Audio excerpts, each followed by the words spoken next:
La santé également au cœur de Proterium, nom de code d'un projet présenté ce matin au CHRU de Nancy, dont l'objectif est justement de faire de Nancy l'un des leaders européens de la production de médicaments radiopharmaceutiques. Des médicaments à base de substances radioactives utilisées pour diagnostiquer, mais aussi pour traiter des pathologies et notamment des cancers. Malika Boudiba et Kamel Kalfouni.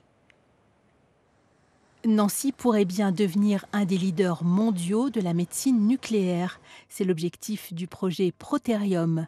Depuis l'arrivée du PET scan dans les hôpitaux, la radiothérapie nucléaire peut servir à l'imagerie et de plus en plus à la thérapie qui est en forte croissance.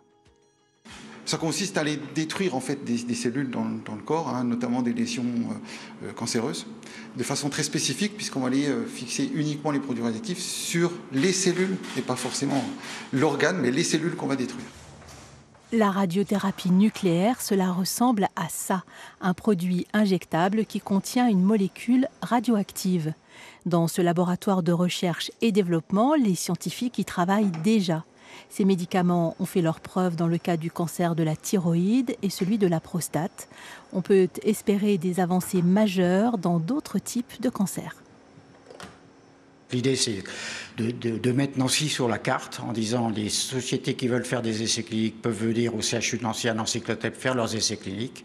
On peut leur produire en interne ce dont ils ont besoin pour les essais cliniques, mais on peut aussi leur mettre à disposition des solutions de production industrielle quand ils seront prêts pour développer leurs médicaments.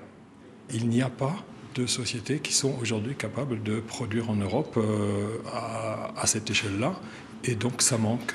On a fait une estimation de tout ce qui est nécessaire au niveau mondial et on a sans doute besoin en Europe d'une trentaine de ces sites. Et ça, ce sera le premier site qui sera construit dans cette optique.